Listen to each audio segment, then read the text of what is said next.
अब देखिए जरा, अब आपको तस्वीर दिखाऊं कि खान सर कहां है। पुलिस ढूंढ रही है, लेकिन छात्र कोचिंग पहुंच रहे हैं। हजारों की संख्या में जो छात्र पढ़ते हैं खान सर से, वो कोचिंग सेंटर के बाहर मौजूद।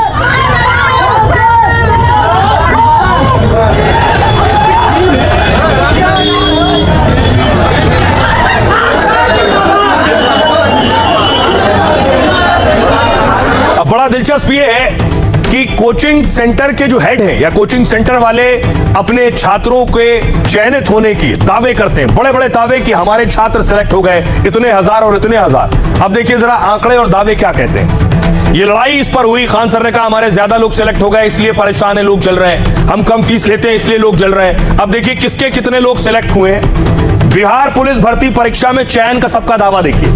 खान सर की कोचिंग सेंटर का दावा है लगभग 12,000 छात्र सेलेक्ट हो गए बिहार पुलिस भर्ती परीक्षा में।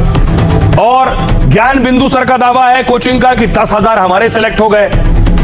MIMT कोचिंग सेंटर का दावा है 4 हमारे सेलेक्ट हो गए, 4,000। अब जरा मजाक देखिए, कुल भर्तियां ही निकली थी 19,838 और इन सब को जोड़ दें, ये तो बड़े हैं, छोटे और होंगे जो अपने अपने दावे कर रहे होंगे, इन सब को जोड़ दें तो अपने आप में 26,000 हो जाता है आंकड़ा। यानी इन तीनों को जोड़कर इन्होंने 26,000 सेलेक्ट करवा दिए, जबकि भर्तियां ही 19,838 निकली थी। यह है एक और सच्चाई। तो कई बार बहुत से कोचिंग सेंटर झूठे दावे भी करते हैं। इसमें कौन झूठ बोल रहा है कौन सच बोल रहा है नहीं पता, लेकिन इसको जोड़ेंगे तो आंकड़े कुछ और आ रहे हैं। उसी तरह सुनिए जरा एक कोचिंग हेड रहमान सर क्या कह रहे हैं। एक कोचिंग है, उसने कहा कि 12,000 रिजल्ट आया है। एक कोचिंग बोला कि 10,000 रिजल्ट आया है, 22,000 इससे हो गया और 5,886 रिजल्ट मेरा है। तो मैंने अपना रिजल्ट काउंट भी नहीं किया, तो वही लोग पूरा के 22,000 पूरा दे रहे, 23,000 पूरा दे रहे। तो ये लोग कोचिंग के नाम पर एकदम तथाकथित धंधा अपनाए हुए हैं और पूरी तरह से जिस तरह से कोच के बच्चों को बिठाया जा रहा है, वो निश्चित रूप से एक दिन देखिएगा बहुत बड़ा दुर्घटना का कारण बनेगा। अब देखिए जरा खान सर हो या रोशन सर हो, इनके अपने अपने दावे, लेकिन ये खुद बहुत मेहनत करके यहां तक पहुंचे, ये भी सच है। इन दोनों शिक्षकों ने बहुत मेहनत की। देखिए जरा, बिहार के खान सर देश के सबसे मशहूर शिक्षकों में एक हैं। वो नीट, BPSC से लेकर UPSC तक प्रतियोगी परीक्षाओं की तैयारी कराते हैं। 2019 में उन्होंने YouTube channel global study research centre शुरू किया और आज इस चैनल पर करीब 2 करोड़ 30 लाख से अधिक सब्सक्राइबर है। अब कुछ कयासों के मुताबिक उनके पास 20 करोड़ के आसपास संपत्ति है, यानी बहुत निर्धन परिवार से आए और यहां तक पहुंचे।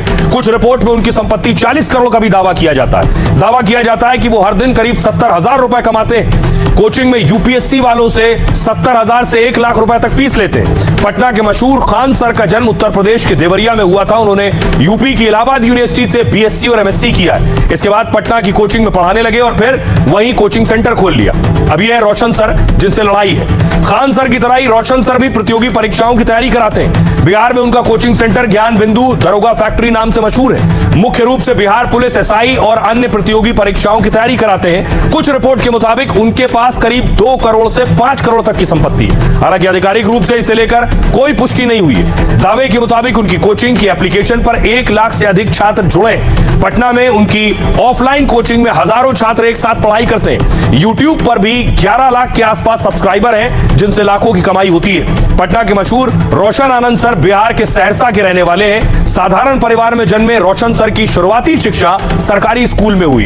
देश के बाकी छात्रों की तरह उन्होंने कोटा में इंजीनियरिंग प्रवेश परीक्षा की तैयारी की है। हालांकि आर्थिक परिस्थितियों की वजह से उन्हें इंजीनियरिंग का सपना छोड़ना पड़ा।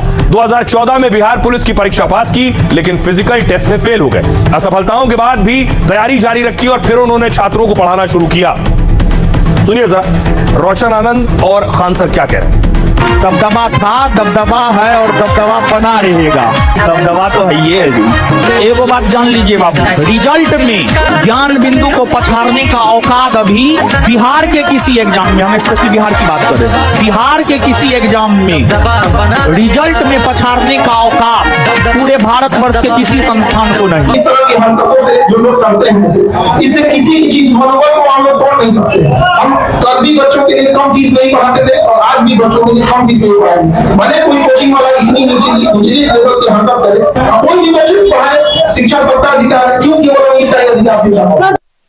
अब भैया आपको दिखाऊं कि ये कोचिंग की लड़ाई कितनी बड़ी है। बेशक अलग अलग परिवेश से आए हो, मेहनत की, ये रुतबा हासिल किया, ये लोकप्रियता हासिल की। उसके बाद देखिए सर, कोचिंग अपने आप में एक बहुत बड़ा धंधा है, हजारों करोड़ का धंधा है।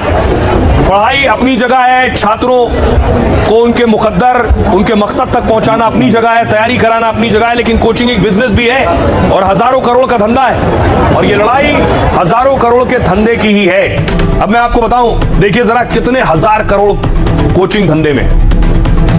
दरअसल दावे के मुताबिक खान सर और रोशन सर में वर्चस्व की लड़ाई, क्योंकि खान सर बिहार के नंबर 1 शिक्षक माने जाते हैं, रोशन सर की ज्ञान बिंदु कोचिंग पटना में नंबर 2 मानी जाती है। यानी लड़ाई नंबर 1 बनाम नंबर 2 की है। ऐसे में दोनों में लड़ाई के पीछे नंबर 1 नंबर 2 की टक्कर है। कहा तो यह भी जाता है कि दोनों कोचिंग बाजार पर कब्जा चाहते हैं। मीडिया रिपोर्ट्स के मुताबिक कोचिंग बाजार हजारों करोड़ रुपए का है। बाजार बिहार में यह बाजार सालाना करीब 15,000 करोड़ का माना जाता है, क्योंकि बिहार की राजधानी पटना में लाखों छात्र पढ़ने आते हैं। 2023 की बिहार शिक्षा विभाग की एक रिपोर्ट कहती है कि बिहार में करीब 12,736 प्राइवेट कोचिंग संस्थाएं।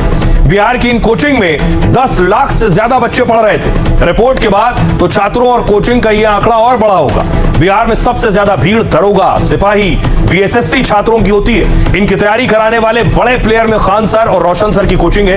कहते हैं बिहार की लोकल नौकरियों में रोशन सर की पढ़ाई पर ज्यादा भरोसा है। वैसे रोशन सर की कोचिंग की फीस आमतौर पर खान सर से ज्यादा है, क्योंकि खान सर का कोचिंग मॉडल कम फीस में पढ़ाने पर आधारित है। फिर भी खान सर जैसे ही रोशन सर की कोचिंग में हजारों छात्र पढ़ते हैं। जानकार मानते हैं कि अगर रोशन सर की कोचिंग पर दाग लगा तो इसका फायदा खान सर को होगा और उनकी मोनोपोली हो जाएगी। और इसी साजिश का आरोप तो खान सर मीडिया पर आरोप लगा रहे हैं, लेकिन मीडिया ही यह हिस्सा दिखा भी रहा है जो वो कह रहे हैं। बहरहाल खान सर अब मुसीबत में है बॉडीगार्ड्स की वजह से। खान सर के जो दूसरे प्रतिद्वंदी रोशन सर, वो जेल जा चुके हैं। खान सर पर एफआईआर लिखी जा चुकी है। उसी एफआईआर में नाम जोड़ा गया है जो इसमें बॉडीगार्ड जेल गए।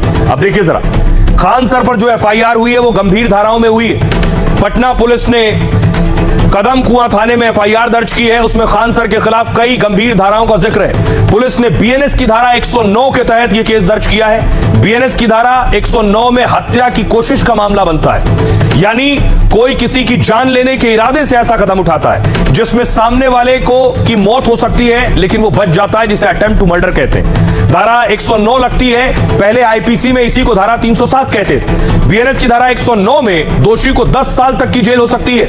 इतना ही नहीं, दोषी शख्स पर जुर्माना भी लगाया जा सकता है। इसमें कई मामलों में अग्रिम जमानत भी नहीं मिलती है। इसके अलावा पुलिस ने आर्म्स एक्ट का भी केस दर्ज किया है। इसके तहत पुलिस आरोपी को तुरंत गिरफ्तार कर सकती है। और क्योंकि इसके ज्यादातर अपराध गंभीर और गैर जमानती होते हैं, पुलिस की एफआईआर पर खान सर ने कहा मुझे इसकी जानकारी नहीं है। इसी बीच खान सर का बच्चों को पढ़ाते हुए भी वीडियो सामने आया। इसमें वो कह रहे हैं मारपीट हो रही थी इसलिए वहां फायरिंग हुई। पता था पुलिस के आने में देर लगती है इसलिए गार्ड से गोली चलाई। वैसे लोग गार्ड रखते हैं क्यों है? इसलिए ना कि लोगों को बचा सके, बस इसलिए उन्होंने गोली चलाई। अब उनकी एजेंसी इसे देखेगी। ये दूसरे शिक्षक हैं रोशन सर, ये जेल में। रोशन सर बेउर जेल इन्हें भेज दिया गया है। हमले, तोड़फोड़ और मारपीट की साजिश के आरोप में इनकी गिरफ्तारी हुई। दंगा और गैर कानूनी जमावड़े के लिए धारा 191(2) और 190 लगी इन पर। इसमें 5 या उससे ज्यादा लोग इकट्ठा होकर हिंसा या मारपीट करते हैं तो उन्हें 2 साल तक की जेल की सजा हो सकती है। रास्ता रोकना और बंधक बनाने के लिए धारा 126(2) लगी इन पर, क्योंकि गार्ड को खींचकर जबरदस्ती की गई। इसमें 1 महीने की जेल होती है। रोशन सर पर आपराधिक साजिश रचने के लिए धारा 61(2) लगाई गई है। इसमें दोषी साबित होने पर 2-3 साल तक की जेल हो सकती है। जान जोखिम में डालने के लिए धारा 125 भी लगी है। इसमें 3 महीने से 3 साल तक की सजा हो सकती है। तोड़फोड़ और संपत्ति को नुकसान के लिए धारा 324(4) लगाई गई है। इसमें दोषी को अधिकतम 2 साल तक की जेल हो सकती है। गाली गलौज और धमकी के आरोप में धारा 352 और 391(51)(3) लगी है। बम से उड़ाने जैसी गंभीर धमकी का आरोप है जिसमें 7 साल तक की जेल संभव है। तो दोनों शिक्षक देखिए अब घिर चुके हैं, एक जेल चले गए हैं और दूसरे घिरे हुए हैं, उन पर एक्शन हो सकता है। सुनिए जरा क्या कुछ कह रहा है घायल गार्ड जो है और जेडीयू नेता नीरज क्या करें।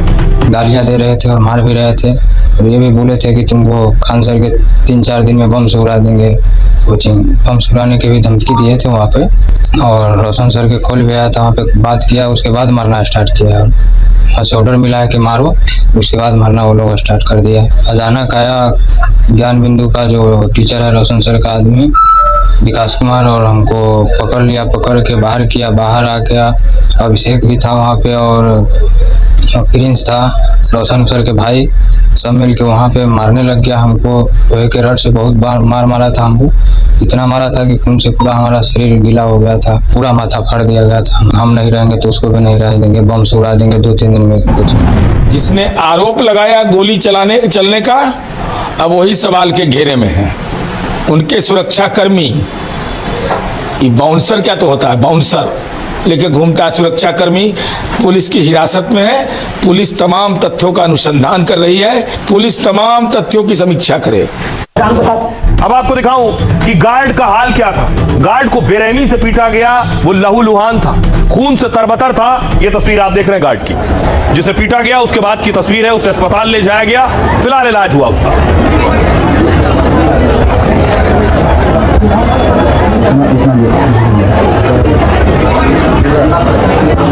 और इस गार्ड की मारपीट के बाद दावा है कि खान सर ने गार्ड से कहा कि जाओ गोली चलाओ। उसके बाद गार्ड्स ने गोली चलाई, जो बॉडी गार्ड से।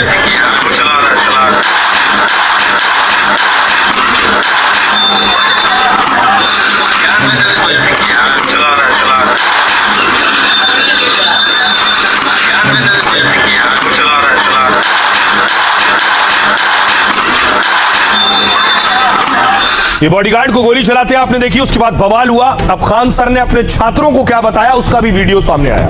ये आप देख रहे हैं, खान सर खड़े हैं, वीडियो के जरिए जैसे पढ़ाते हैं वैसे ही बता रहे हैं कि क्या हुआ था। जबकि सबके सामने ये नहीं जा रहा है, मुद्दे से भटकाया जा रहा है। आप इसकी गिरफ्तारी करिए, ये आदमी कौन है और कैसे आता है 20-25 लोगों को उठा के लेके जाएगा, 20-25 लोगों को एक साथ कैसे लेके जाएगा। इसका नाम विकास या विवेक कहते हैं। विकास, इसने बयान दिया है, देखो हम